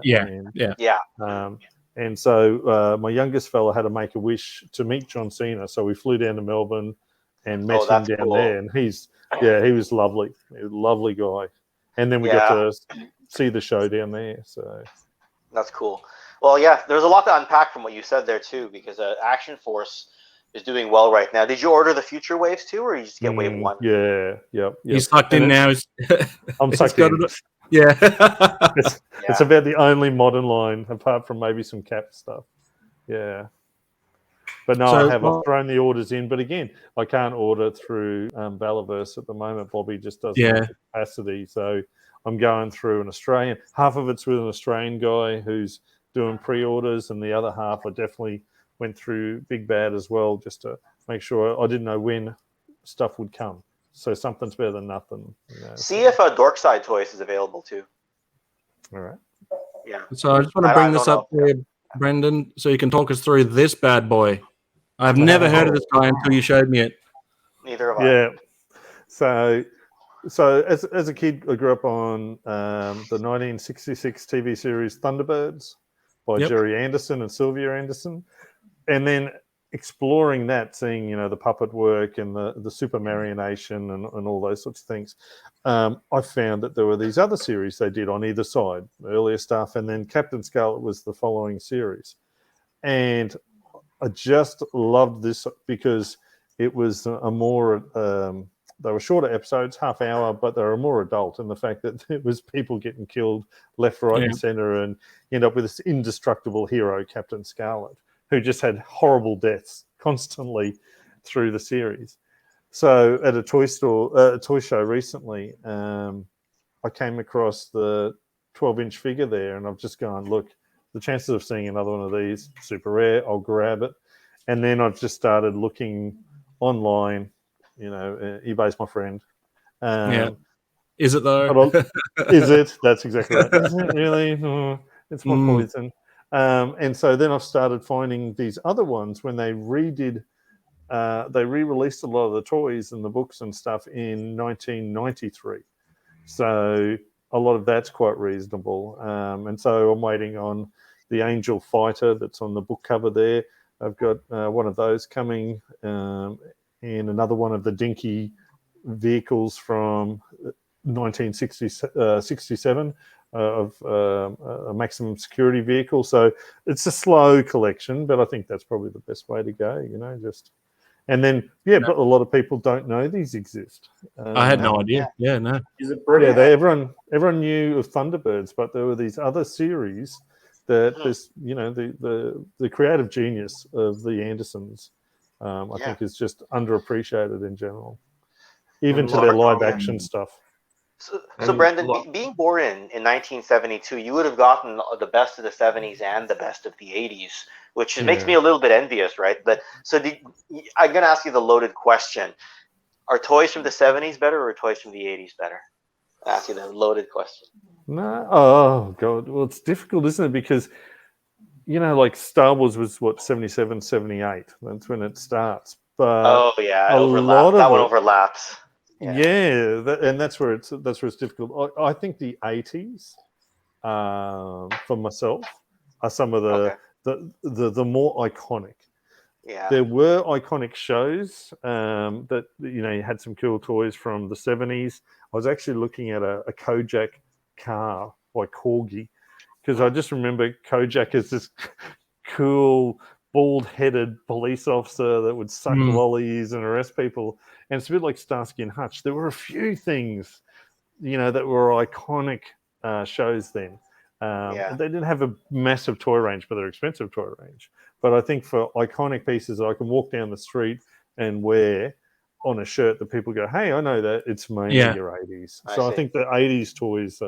I think marketing in the 80s went to another level in terms of like every toy line had a cartoon and a comic as well, whereas I think in the 70s it wasn't like that. I think, Zazel, you and I talked about that. But I wanted to ask somebody who got the best of both worlds how they felt about it from their perspective, right? Because if somebody asks me 80s or 90s, I still go 80s. You know what I mean? Like 90s had a lot of good stuff, but the culture was changing, right? You were into the grunge era and the rebellious era, right? So I still prefer 80s over 90s, even though the 90s had a lot going for it. Right? I think for us, Ninja Turtles didn't take off until like 1990 or just... Like that's when it was super popular. Like, the movie was 1990, but the toys, the toys were really popular in North America in 88, 89. Yeah, but then I remember them arriving in 88 at the same store that I worked. So one aisle would be GI Joe, and then the next aisle was this amazing TMNT, and I was aware of that from role playing games because I actually owned the original TMNT role-playing game, and I don't know if that was released 85, 86, something like that. But the movie being in 1990 sustained Ninja Turtles a bit longer. So when people associate Turtles with the 90s, it's probably because of that first movie. I had a friend from America in primary school who had brought Ninja Turtles over when he moved to Australia. They weren't on store shelves. So I got a little sneak peek into what was around the corner. And I was growing up in the Northern Territory around that time, so you were lucky to find anything. But then Turtles did show up, and lucky I've got a couple of brothers who were able to get the full set. And then when the movie came out, like 1990, like you said, it just where we were, it just blew up completely. It was just everything was Turtles all over the news. All the kids were hurting themselves. We were going into storm drains, big tunnels. We were doing all the stupid shit. I'm surprised we made it through childhood. my primary school had like a Ninja Turtles club, and I was in charge of the book club. I don't know if anyone remembers the books, and we had to read the books, and then we would talk about the books and practice the moves that were talked about. That's the coolest thing I've heard, mate. We're the coolest club for sure. You're not invited. And all right, how do I get him out of here? I don't know how we survived the 80s because the national broadcaster in Australia would show the TV show Monkey, which was from Japan. So all the kids would run around, and either try and summon a cloud or belt each other with sticks. Yeah. So I don't know how we survived. I used to play as Pigsy, so I would grab the rake from the yard and chase my brothers around with that. So if you want to be Monkey, you just unscrew the stick off of the broom. Sandy would just grab the shovel. So I'd be like, well, I don't want to be Monkey. Monkey's cool, but he's only got a broomstick. I can grab the rake. Who's going to fuck with me? No one. I remember like one time, like our teachers at primary school couldn't be bothered teaching us stuff for like 2 hours, and they actually just put on, like, they wheeled out the TV, and they just put on the Teenage Mutant Ninja Turtles movie and just sat us all down and watched it for like 2 hours.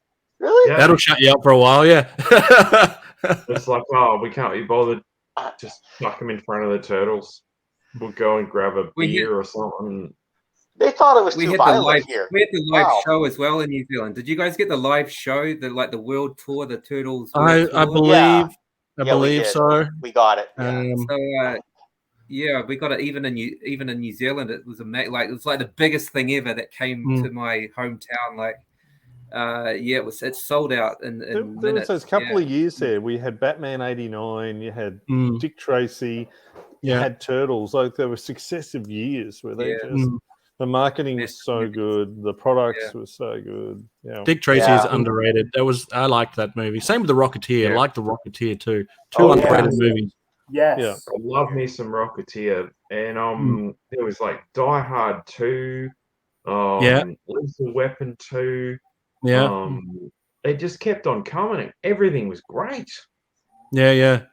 Terminator 2, all the twos. Yep. Didn't let up. Robocop for a little while, right? Yeah. Robocop 2. Everything was just jamming.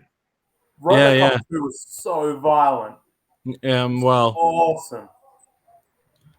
Yeah, 3 is not so great, but one, the uncut version of RoboCop is so brutal, just so good. I think I was an early teen before I saw that version of it, and I was like, I do not remember this shit happening. I remember going from being exposed from like Doctor Who violence of the 1970s and 80s, right? To going to a friend's place, and there were 2 movies they were going to watch this weekend, and one was Rambo. Oh, sorry, First Blood. It was First Blood, and then it was the first RoboCop. And I'm just watching people literally get melted. You know, like the chemicals fall on them and being impaled on things. I'm going, this is like so not like what I get to watch at home. But and then they make cartoons out of it. Yeah. Can we talk about that? Like, you had Rambo, you had Conan, Aliens had the toy line, but the biggest one was like Toxic Crusader. That if you've ever had a chance to watch the Toxic Avenger movies and then watch the Toxic Crusader. The Toxic Avenger is that should never have been approved as a kid's cartoon. Well, I remember my sister gave me like all the Rambo VC, like it's a West Australian thing, but she went to WA Salvage and brought me back all of the Rambo cartoons, and she brought me the toys. Yeah, and it's all of these R-rated movies. It'd be the same as taking your 5-year-old kid and say like Human Centipede. This shit is the cartoon. Funny. You are going to love these toys. This is something that we've lost. The R-rated movie. Like I had Terminator toys. I hadn't seen Terminator. I had Aliens toys. I hadn't seen Alien. I had Predator toys. I hadn't seen Predator. You know, it's these R-rated movies that became toys that kids today just don't get. It doesn't make any sense. And I mean, they're aware of them. You know, they're aware of the cultural significance behind these R-rated films.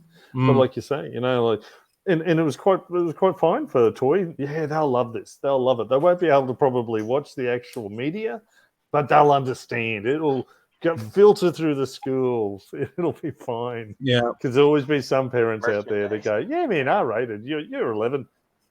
You know, you're fine. You're almost 12. Like, you're almost." Was there anyone here? Was there anyone here that didn't see RoboCop as a kid? Because I mean, I saw that as a kid, and I probably shouldn't have. I saw First Blood. I didn't watch it in theater. If that's what you're asking. Well, no. But we saw it on VHS, right, or on TV. But was Rambo 1? No, sorry. Was RoboCop 1 R-rated? Yeah, my understanding it was R-rated in Australia. Yeah, it wasn't M. The uncut one must be R-rated. That is a messed up movie. If it's not, I mean, the Toxic. Who saw the Toxic Avenger as a kid? I never. I saw it. I picked up the cover and I was like, this is just a wacky superhero movie. He's holding a mop of all things, and there's a sexy woman down by his feet. I was like, this is going to be great. And then you're watching it, and there's like nudity and like just the violence, and it's just like, okay, this is, you know, as a kid, you're like, this is great, cool. But I can't imagine that would become a cartoon later. Like, it blew my mind that it was a cartoon and a toy line. I'm trying to think what else was other than First Blood, like Conan. I don't know. That probably wasn't R-rated, but that was a pretty full-on movie, and that became a cartoon and a toy line all on its own. Oh, Conan the Adventurer later on, you mean? Like the cartoon that came out later? Yes, that cartoon was awesome. Can we just... I didn't like it. Yeah, I don't know I liked why. it. I did not like it. Everyone I thought else it was loved great. it. It was my favorite, my absolute favorite, with the meteor rocks, which would turn people back to their snake people if they got too close. I loved that. I can't remember too many of the details from it. I'm trying to remember if the original Gremlins movie was R-rated. Was that R-rated or no? Because that then became, I don't know what it was, but it definitely wasn't marketed to kids. It was like a horror movie. But then, then Gizmo.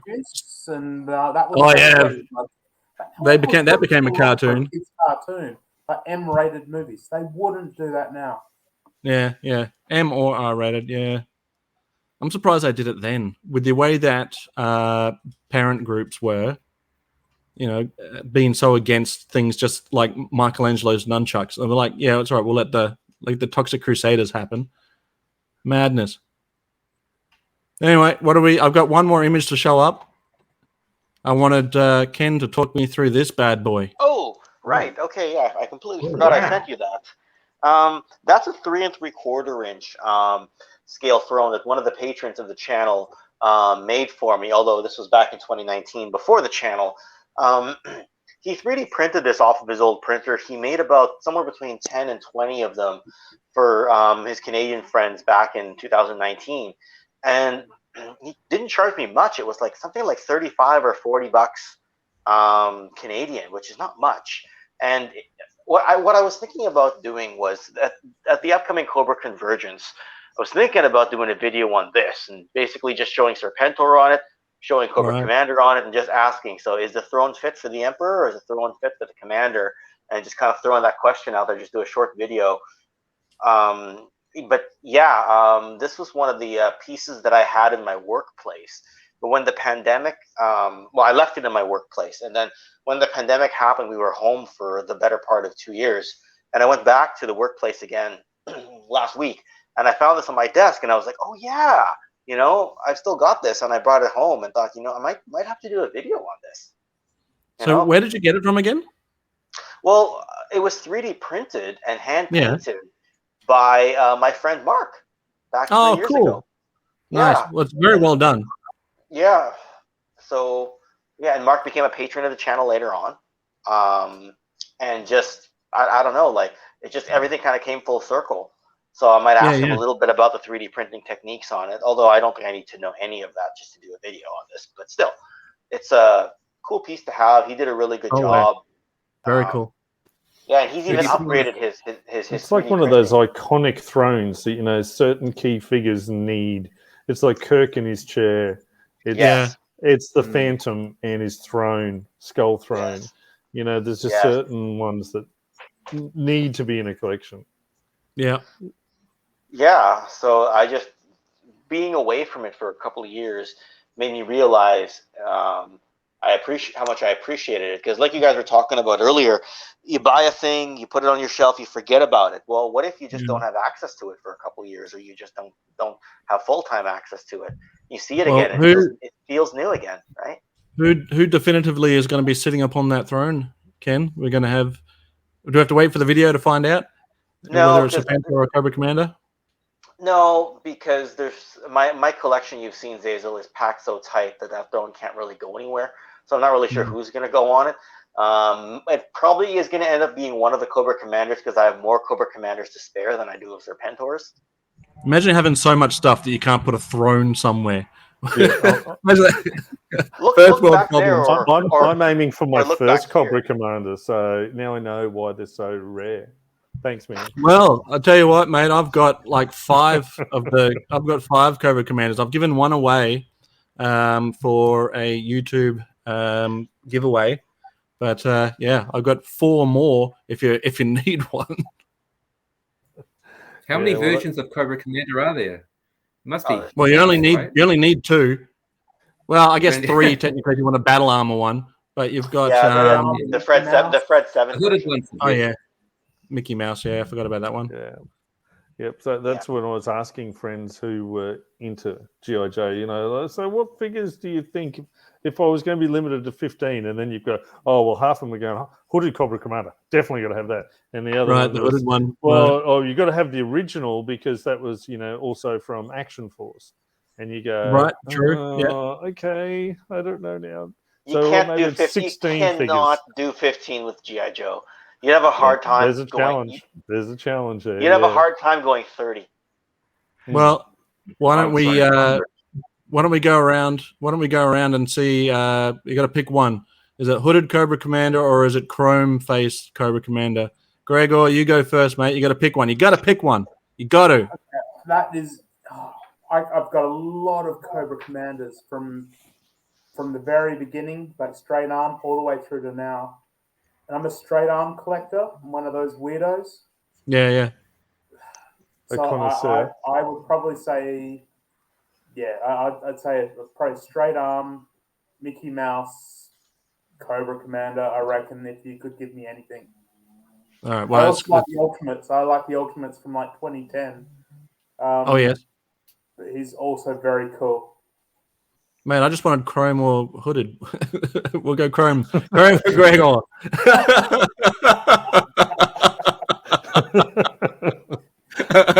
Moving on.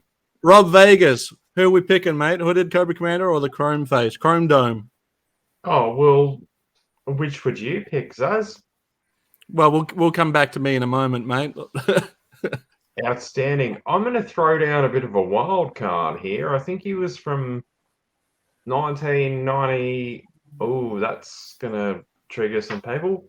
1993. The black.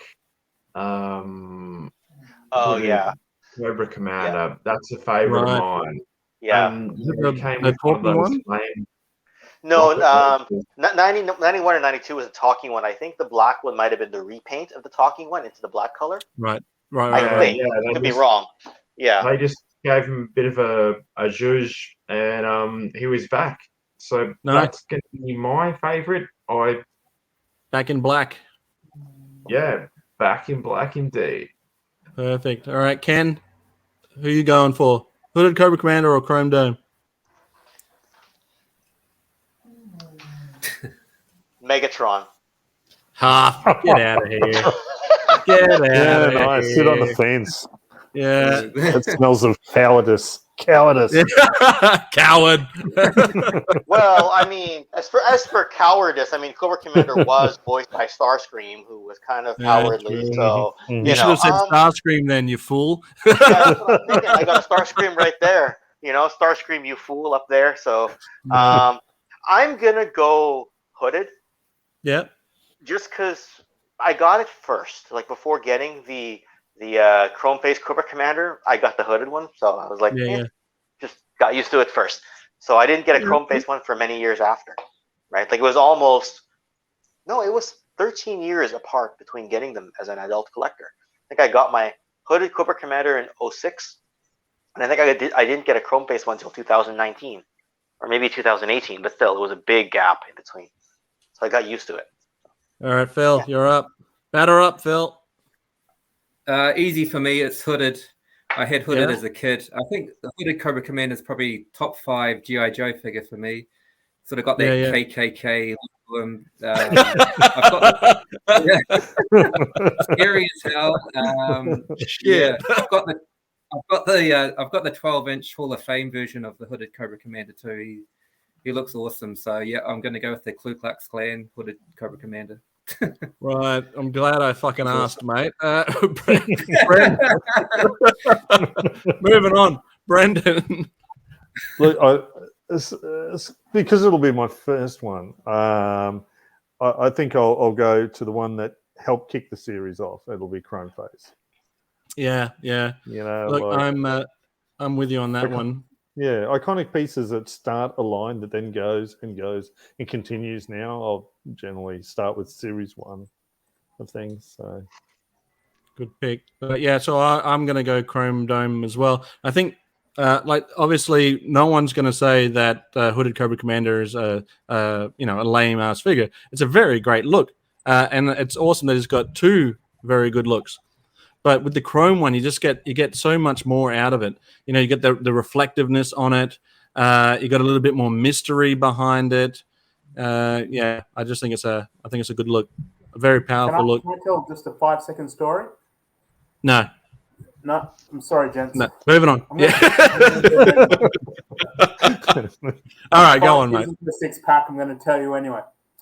I badly injured myself. I heard this rumor that this is a deep dive for the G.I. Joe collectors. There's a G.I. Joe that has a Cobra Commander that has a launch where it launches a drone, an aircraft from a launcher. Yeah, and you can sort of see his face with a plastic mask. Yeah. So the red face one? Yeah, the red face one. Yeah. And the red visor. Yeah. And I was told that, okay, if you can peel, because it's just a plastic attachment onto the top of his face, I was told if you can get that off, you can see Cobra Commander's real face. Right. So I soaked that head in like acetone or Terps or something to try and loosen that glue. And I couldn't get that face shield off. So eventually I got my mouth like this and I pulled it like this to try and get that face shield off. And I split the inside of my lip and I was spitting blood for like the next day and a half. Yeah. Did you get it open though? I never did. I think it's still quitter. Typical Cobra Commander. Those like 6-inch figures, like the Barbie-sized ones, Cobra Commander's head, his mask just pops off. So you could always have seen his head, but like I went through like literally blood, sweat, and tears to try and see what Cobra Commander's face actually looked like, and I still never got there. What an idiot!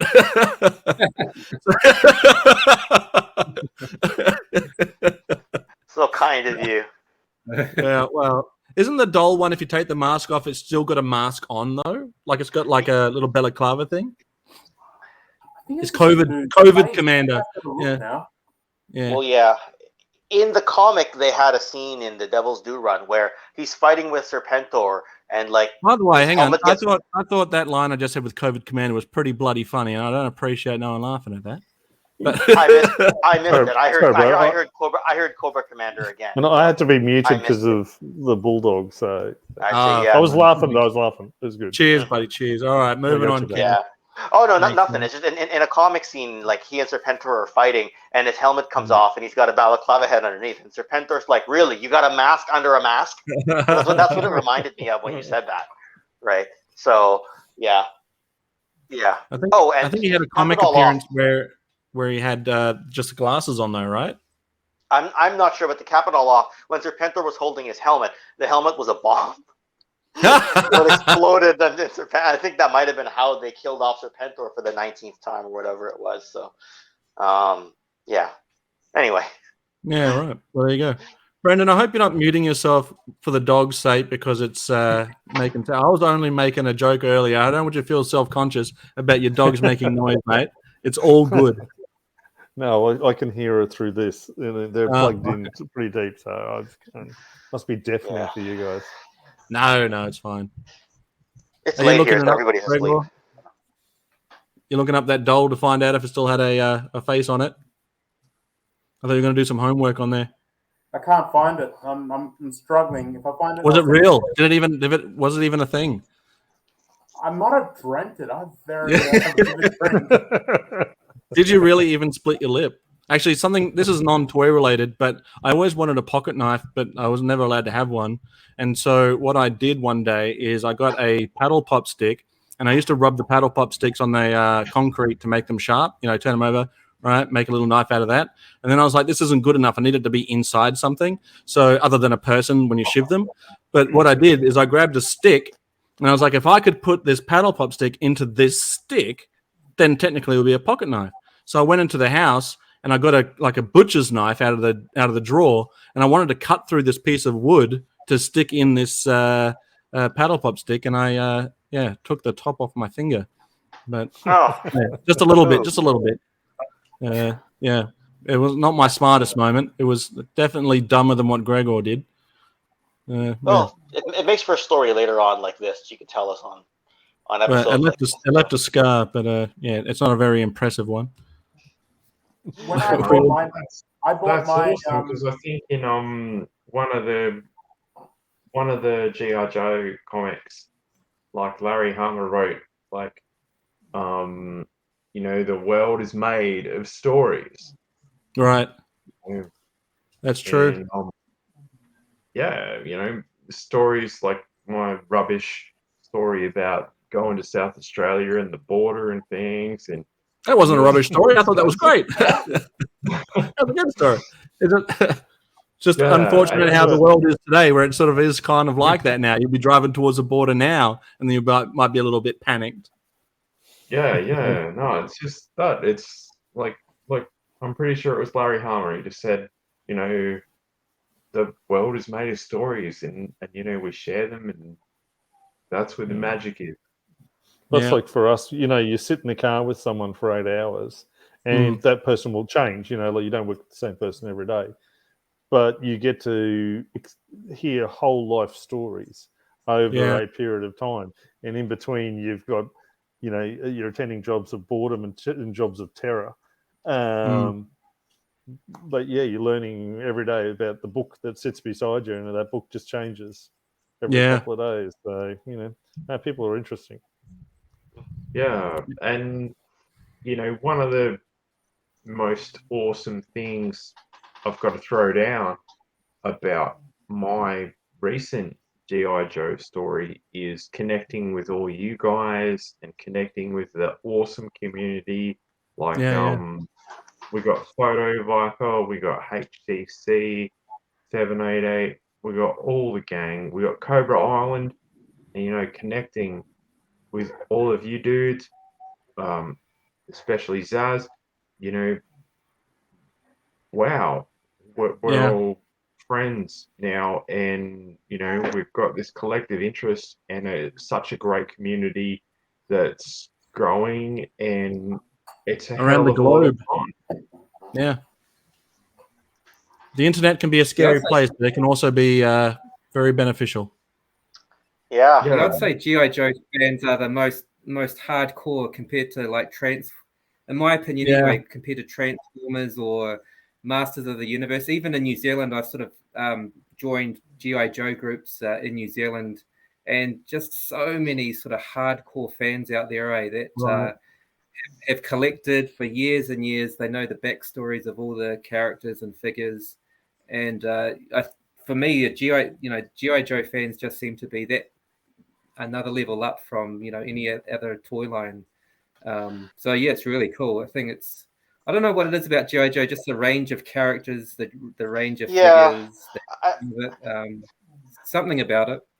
I'll try to speak to that a little bit, and it's because you mentioned Transformers, and I feel that when I hang out with Transformers people, they love the stuff, but we're a little more segmented from each other because it didn't take a year off. It was always around, so we sort of just took for granted it was there. G.I. Joe would tend to disappear for huge spurts, so all we would have is each other. That's how I felt, right? Like, and even then, I didn't find that the popularity really got to another level until the Toys That Made Us documentary came out, then Mark Bolomo's book came out, then Joe Fest went to another level, and then third-party stuff started coming in, and then independent market started coming in, whether it's like the Robo Skull or whether it's the Valaverse Action Force. I kind of find that the community, we just had each other. We didn't have a piece of media to always go to. There wasn't always a cartoon or always a movie, right? Right. I don't know. Or even a toy line. How about that, right? Like, we didn't have it on shelves for a lot of the time. And so I think that may be why we cherish it so much, right? Because for me, I could skip Transformers for 5 years. I've missed thousands of figures, right? G.I. Joe, there was a gap there. I could miss 5 years and not a figure would come out, right? So, and if it did, it'll be a Duke or a Snake Eyes. Well, yeah, that's what I mean, right? At least that's how it felt at the time. On that note, guys, I reckon we'll wrap it up. Rob Vegas, why don't you tell us where we can find you, buddy? Oh, it's on everyone's favorite YouTube show, Assemble the Troops. Grab the trophy and give us a like and subscribe if you can. We got heaps of new episodes coming up and awesome content, and we've got some Ninja Night. Oh, nice. Coming up. Yeah, Ninja Night on Mondays. Okay, So stay look forward tuned to to that. How about the rest of you dudes? Phil, what do we got going on? Where can we find you, Phil? Yeah, you can find me YouTube, Treasures for Trigger. I've got videos on vintage figures, also a few different adventures around Japan as well. So if you're keen to check out what Japan looks like and watch me sort of get lost and get confused in a foreign land, there's a few amusing videos on there.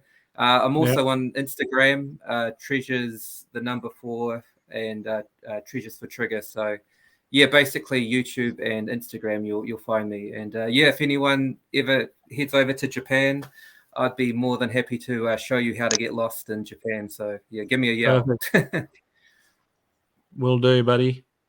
Greg or Crazylegs? Yeah, you can find me. Well, it used to be called C.Y. O'Connor's Tavern, but it burnt down. I think it's called Tilly's now. So you can find me there. Grab me, buy me a drink, and then leave me alone. Apart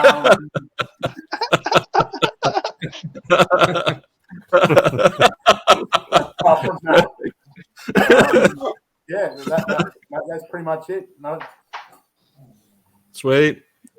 And Brandon at the station, I guess. Yeah, I'm a bit of a mercenary. I'll appear occasionally on various YouTube channels as a guest, and I'm on Instagram, Brendan Haley. Can't miss. Perfect. And Ken, last but not least. If you hear somebody who never shuts up about wrestling, history of wrestling, anything wrestling related or Transformers related, and I don't know, it's probably me. I'm the guy that, you take his mouth and duct tape around it, I'll still find a way to be talking about toys, wrestling, and all that. Like I'll just talk muffled through that thing as if it never happened. But I also happen to have a YouTube channel, which is spelled like this on the screen, Toykennections, or Toykennections, all one word, on Instagram as well. So yeah, come find me there, or I'm usually riding shotgun here on Welcome to the Slaughterhouse with Zazel as well. I'll put links in the description of the video for everyone. Greg, or we'll just put a emoji of a beer there, and a map to the pub. So I do want to end with saying that we're able to have this long weekend thanks to all the men and women who have served or are serving. So thank you all for that. I've never been in a position where I've had to fight for my country, but it's appreciated and respected for sure. Nice one. Thank you, right. Zaz. Where can we find you on the YouTube? Well, shit. If you're watching this video, then you found me. But in all seriousness, though, come and find Sgt Slaughter's Slaughterhouse on Facebook. We've got a group there where, believe it or not, about 99.9% of the posts are Sgt Slaughter related. We do have Slaughter Daughter on the channel. She's got her own channel right now too, Slaughter Daughter Official. She's also part of the group. So yeah, come and check us out. You might even see Sarge every now and again.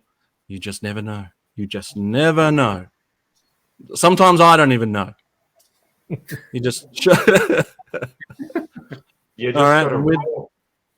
roll with it or get rolled over. That's it. You'll get triple T'd. All right, guys. Well, thank you everybody for being here. You're dismissed. And thank you. Cheers. If you enjoyed this video, don't forget to like and subscribe, hit that notification bell, and leave a comment down below.